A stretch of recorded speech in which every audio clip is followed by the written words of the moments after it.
So hi everyone, we're back again. This is the actual work part, setting the style that you will see us take down later at the end of our show tonight. So definitely observe Shauna's clean work. Mainly what I want you to get out of the show is the product we're using, how much we're using, and I want you to see how wonderful a gel can really be on type 4 hair. So Shauna's going to get you all going. All right, and so since I've already started this section, I'm just going to, she'll go into detail on the next one. So what we're doing tonight is a flat twist set. Again, this is our model, Carol. And we chose a flat twist for Carol tonight because we love how her shape already was when she sent in her photo to model. And we were looking at it, and Shauna and I discussed it. I was saying, well, let's do a roller set. Shauna was saying, no, her hair is perfect for a flat twist set. And actually, I'm going to have Carol share a little bit about herself because she was even telling me on the phone that flat twisting is one of her challenges. So she and Shauna will have dialogue about that. So you'll get to hear that behind the scenes.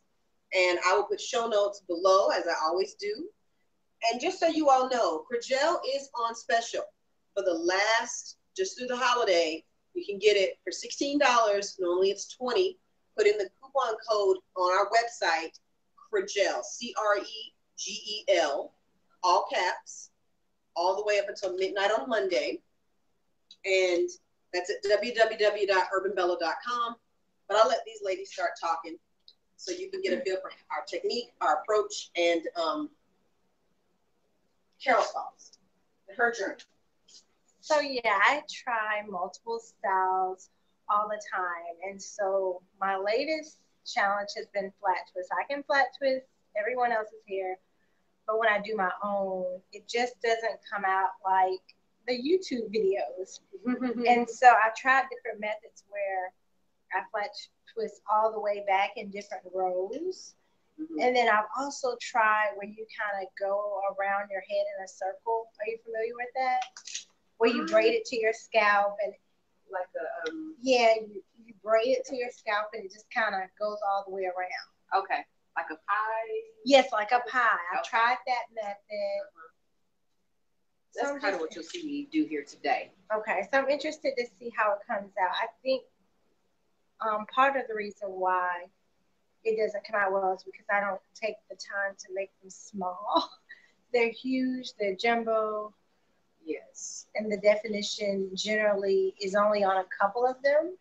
And the ones that have the most definition were my smaller flat twists. Yes. Okay. And now for Carol's hair, I am using, my sections are about maybe a half an inch thick. Because your hair is very thick, it's going to be best to do smaller sections to get the most definition. When your hair is very dense, if you do them very big, usually the twist won't stay. They don't, what I'll say, lock in close enough to catch the definition. Correct. They puff out way too much, so you'll have a really loose wave or almost no definition whatsoever. That happens. So, yeah, the smaller you make your sections, the smaller you make your twists, the better definition. And as you see here, it really kind of gives a really nice twist that kind of stays right in place, no puffing here.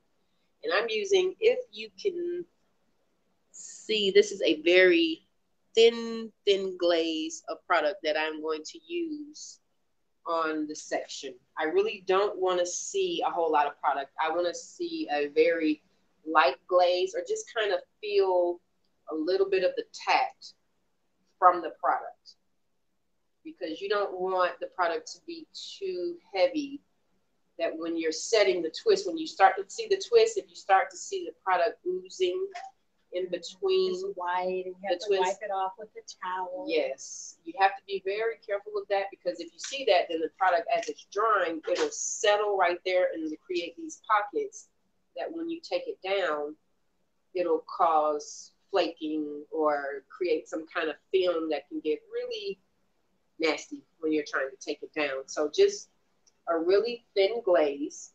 Right now I have her hair, it's It's not dripping wet nor bone dry. Her hair is partially damp. I say we it's about we knocked out about 80% of the water from her hair.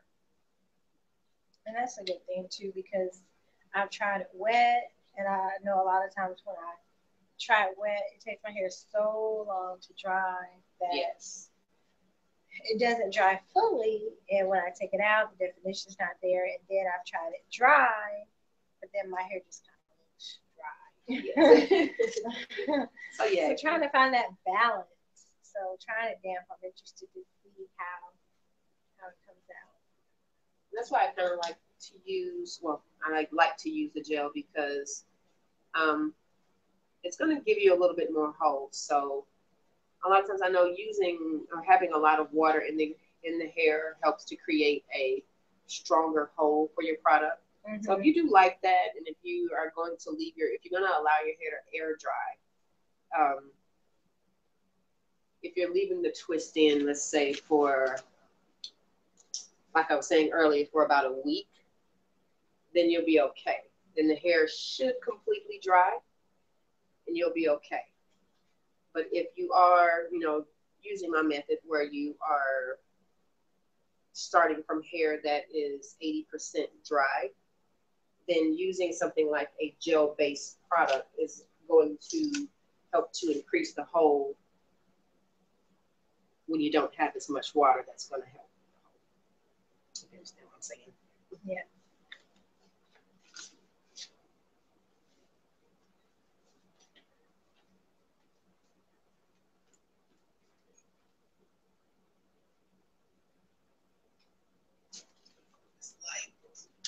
Just looking at the twist, I can already tell the difference in your technique, because mine are normally huge.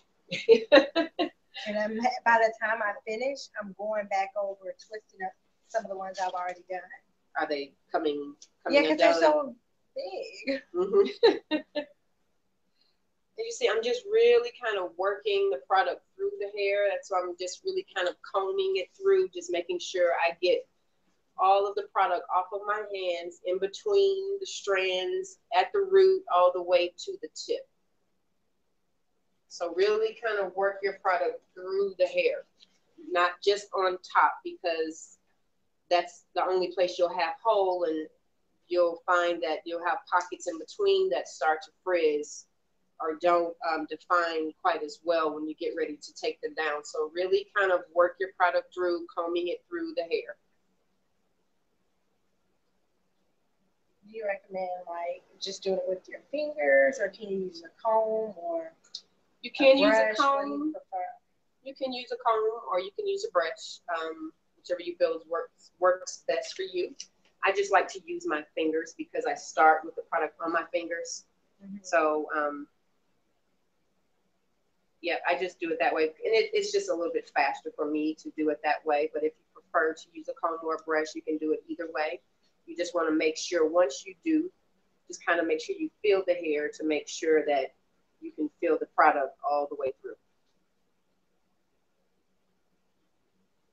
Make sure it deposited evenly onto the strands.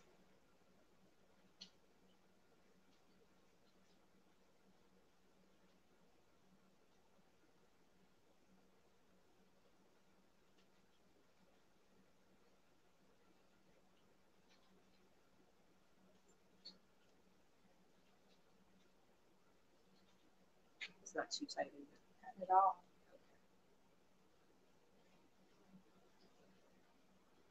And you want to make sure that you're creating enough tension, not too tight,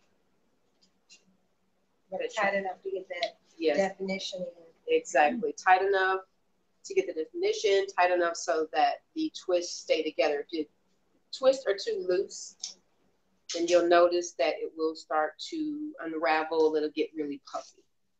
So just make sure it's tight, nice and taut as you're pulling through. Now, when you get down to that point, are you twisting as you twist?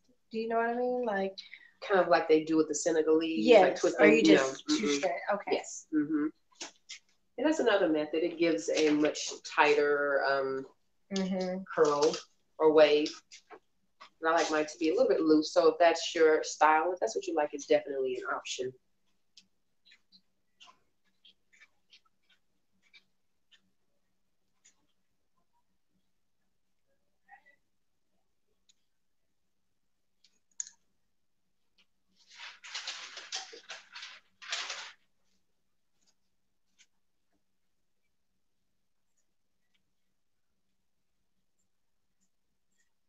Again, if your hair is not as dense, then you can definitely take larger sections. You don't have to take such small sections.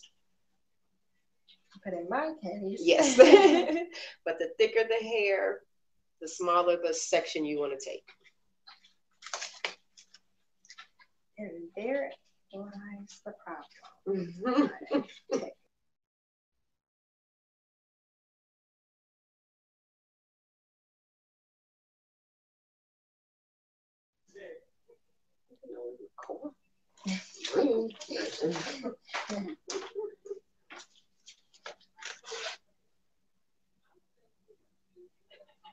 Product smells so good. Yes. It's making me hungry. What have we had so far? We've had our oranges, our bananas, and now we're getting our berries. Yeah, now we're getting our juicy berries. That's really good. Okay, so I think that gives our audience enough of an idea of how we approach setting the hair. So we're going to do that over her entire head. So just pretend like, you know, this is like a cooking show and baked her and she's done. So if you'll join us at 7 p.m. Here on YouTube Live, we're going to start the show off with a few minutes talking about, Elaine. 1 second, Elaine. So we're going to, in a few minutes, we're going to open up the show again. Not in a few minutes, I'm sorry. In 50 minutes, we're going to open up. We're going to start just with a little education. Tonight, we're going to dig deep into porosity. I've got a couple of customer questions that I'm going to answer from previous episodes tonight.